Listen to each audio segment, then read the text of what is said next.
হে everyone, কেমন আছেন আপনারা সবাই? আশা করি ভালো আছেন। হঠাৎ আমার নজরে পড়ল যে বাংলাদেশীরা একটা কিওয়ার্ড খুব ইউজ করে। আর সেটা হচ্ছে যে for example most handsome Bangladeshi in 2024, 2025, 2023 এরকম।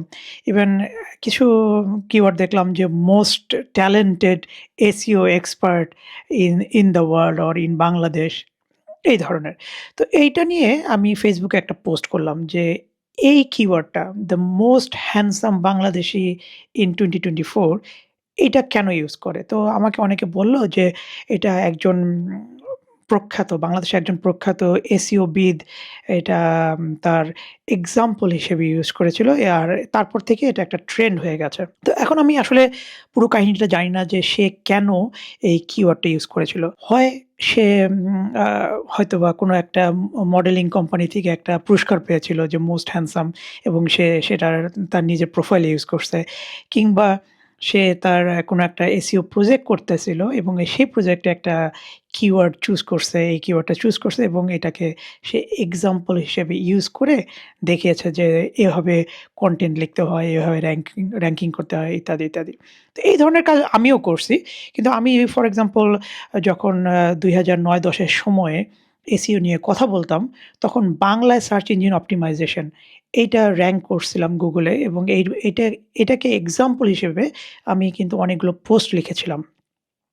তো এনিওয়ে তো যে যা করেছে সেটাতে কোনো সমস্যা নাই। কিন্তু আপনারা যারা এসইও শিখতেছেন কিংবা এসইও করতেছেন, আপনাদের কিন্তু এই কিওয়ার্ড নিয়ে লেখার কোনো মানে নাই আসলে। আমি দেখলাম যে একজন 2023, 2024, 2025 লেখছে এবং তার নিজেকেই এম তার নিজের নাম, অ্যাড্রেস, বাপের নাম, মায়ের নাম, ১৪ গোষ্ঠীর নাম তুলে দিছে এবং সে কেন মোস্ট হ্যান্ডসাম বাংলাদেশী আ এটা ব্যাখ্যা করেছে এবং বোঝা যাচ্ছে যে বয়স কম, এসইও সম্বন্ধে তেমন একটা জানেন না ইত্যাদি। এইটা যদি আপনিও যদি এই ধরনেরই কাজ করে থাকেন, তো প্লিজ অনুগ্রহ করে এই ধরনের মানে ইউজলেস কিওয়ার্ড নিয়ে কোনো কাজ করবেন না।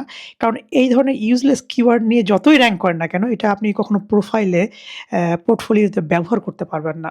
এমন কিছু কিওয়ার্ড নিয়ে কিংবা টপিক নিয়ে লেখেন, অপটিমাইজ করার চেষ্টা করেন, র‍্যাংকিং করার চেষ্টা করেন, ব্যাকলিঙ্ক করেন, যেটা আপনি আপনার ক্লায়েন্টকে এক্সাম্পল হিসেবে দেখাইতে পারবেন। যে দেখো আমি এই কিওয়ার্ডটা নিয়ে কাজ করছি এবং এই কিওয়ার্ডটাতে আমি র‍্যাংক করছি এবং এই কিওয়ার্ডে ট্রাফিক পাইতেছি। মোস্ট হ্যান্ডসাম বাঙালি, মোস্ট হ্যান্ডসাম বাংলাদেশী এগুলা কিওয়ার্ড কেউ সার্চও করে না। এগুলাতে র‍্যাংকিং করে কোনো লাভও নাই। আর যেহেতু এটাতে কোনো কি বলে কম্পিটিশন নাই, কোনো র‍্যাংকিং এ কোনো লাভ নাই, কোনো সার্চ ভলিউম নাই। এগুলোতে র‍্যাংকিং করা খুব ইজি, রাইট? সো আপনি হয়তোবা একটু কষ্ট করলেই নাম্বার 1 এ চলে যাবেন। কিন্তু এই যে নাম্বার 1 এ গেলেন, এটাতে আপনার লাভ কি? এটাতে কিন্তু কোনো লাভ নাই। আপনি কখনোই ক্লায়েন্টকে দেখাইতে পারবেন না, দেখো আমি আমার পেজ মোস্ট হ্যান্ডসাম বাংলাদেশী হিসেবে র‍্যাংক হয়েছে, রাইট? তো ক্লায়েন্ট তো হাসতে, হাসতেই মইরা যাবে ওখানে। Yo, shout the season, man. Tell me about the season, man. So এই ধরনের মনে করেন যে সস্তা কাজ করবেন না। যদি যা করেন একটু ভালো দেখে কিওয়ার্ড দেখে কাজ করবেন, একটা ভালো টপিক দেখে কাজ করবেন, যেটাতে আপনি নিজের যে পরিশ্রম সেটাকে দেখাইতে পারবেন এবং সেটাকে দেখিয়ে আপনি ক্লায়েন্টের কাছ থেকে নতুন কাজ নিতে পারবেন, রাইট? সো এই ধরনের কাজে এক বিন্দু সময় নষ্ট করবেন না। আপনার সময় অনেক ইম্পোর্টেন্ট, আপনার পরিশ্রম অনেক ইম্পোর্টেন্ট, আপনার যে কি বলে জ্ঞান ওইটা অনেক বেশি ইম্পোর্টেন্ট। এইসব ফালতু কাজে সময় নষ্ট করবেন না, রাইট? আ I hope বোঝাতে পারলাম।